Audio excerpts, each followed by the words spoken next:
Today, we're going to dive into an ancient architectural marvel that seems to completely defy modern explanation. We're talking about temples built almost 1,000 years ago, but with engineering so advanced, it still leaves experts just completely stunned. Okay, so take a look at this. This is the wall of the Thousand Pillar Temple, built more than 750 years ago. At first glance, maybe nothing special, right? But I want you to look really, really close.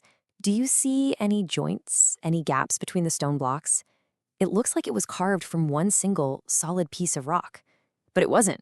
Archaeologists have confirmed this thing is made of countless individual blocks. And that, right there, is the central mystery. There's no cement, no mortar, no glue of any kind holding these massive stones together. So how in the world did ancient builders pull off this level of precision centuries and centuries ago? What kind of technology could even make that possible? Just look at the difference here. On the left, you've got modern stonework with those obvious mortar lines you see everywhere. And on the right, the Kakatiya method. This really puts into perspective just how insane their technique was. Honestly, it almost makes our modern methods look kind of clunky by comparison. So how did they do it? How did they achieve this seamless look?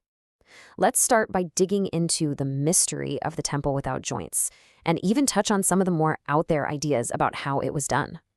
This temple was built way back in 1163 AD with this really unique star-shaped design. But here's the most incredible part, its strength. Get this. In the 1300s, an invading army tried to demolish it. They managed to destroy the floor and rip down parts of the ceiling, but the walls wouldn't budge. They literally couldn't break them apart. The joints were just too strong. Well, it turns out the secret wasn't some kind of undiscovered ancient superglue. It was all about geometry. The builders created this unbelievably complex interlocking system. We're talking at least a dozen different incredibly precise cuts in each and every stone block. These cuts maximize the surface area between the blocks, creating a fit so perfect it was practically indestructible. Now, this diagram gives you a little peek into the kind of brain power we're dealing with. It actually shows the plans for a different style of temple tower, but it reveals the kind of geometric mastery these ancient builders had. Just imagine applying that level of complex, three-dimensional thinking to every single interlocking cut on every stone in a massive wall. And this is where things get a little wild. Some of the carvings found in the temple look a lot like modern tool bits. It's a striking resemblance. So what's the deal?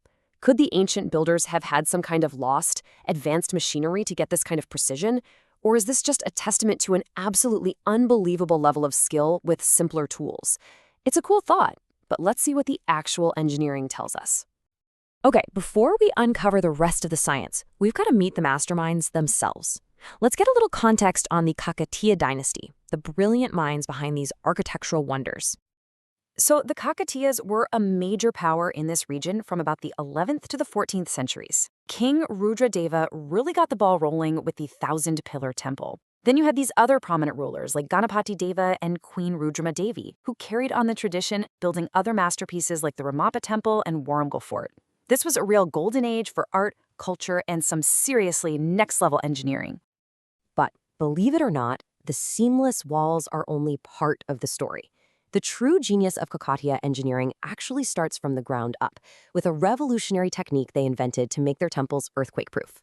They came up with something called the sandbox technique, and this is just mind-blowing. It's basically an ancient form of what we now call base isolation, a concept that's on the cutting edge of modern earthquake engineering. The whole idea was to create a foundation that could absorb the shockwaves from an earthquake, protecting the massive stone temple sitting on top of it. Here's how they did it. First, they dig a pit, about 3 meters deep. Then they'd fill it up with sand, but not just any sand. They made this special mix, adding in powdered granite for strength, jaggery as a kind of natural binder, and even a type of medicinal fruit to strengthen the whole concoction. On top of this sand cushion, they laid these huge rock beams, creating a platform that could literally shift and soak up shockwaves. So they built a foundation that could handle an earthquake. Brilliant. But what about the rest of the building? Let's move up from the ground to the walls and the roof, because the ingenuity definitely does not stop there. This right here is the incredible Ramappa Temple, another Kakatiya masterpiece. In fact, this place is so special, it's now a UNESCO World Heritage Site. And it's here that we find even more proof of their advanced engineering skills. This brings us back to our original mystery, the joints. To connect the huge stone blocks in the main structure, they used a technique called iron doweling. They would actually drill small channels through the stones, line them up, and then pour molten iron into the holes. As that iron cooled and hardened, it formed these incredibly strong pins, locking all the stones together and creating an integrated stone skeleton that would move as one solid piece. All right, but this next one, this might be the wildest innovation of all.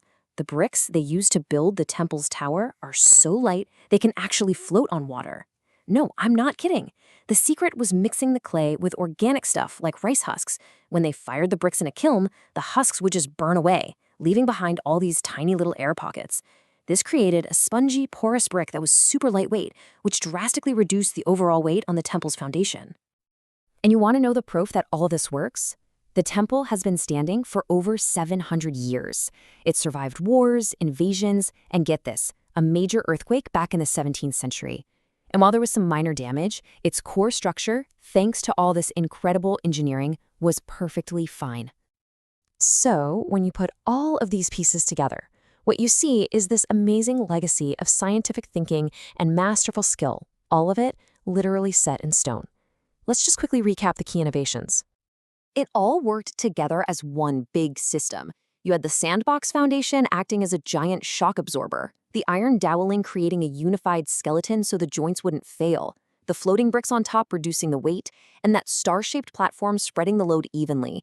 Every single element had a clear, scientific purpose. It's really no wonder the Ramappa Temple has been described this way. It represents an absolute peak of creative genius, not just for the region, but really in the entire history of architecture. And we can't forget that these weren't just cold, calculated engineering projects. They were masterpieces of art. They were centers of devotion. Every single one of these beautifully carved pillars, every detailed sculpture was part of this amazing fusion of structural science and profound cultural expression. So, here's the really crucial point. The Kakatiya temples are this powerful reminder that what might seem like impossible ancient technology is often something way more impressive. It's the result of brilliant, observable, and deeply purposeful human ingenuity. And that leaves us with one final thought. It really makes you wonder, doesn't it? How many other ancient marvels around the world are just sitting there, waiting for us to stop seeing them as unsolvable mysteries and to start recognizing them for what they really are, masterpieces of a science we've simply forgotten.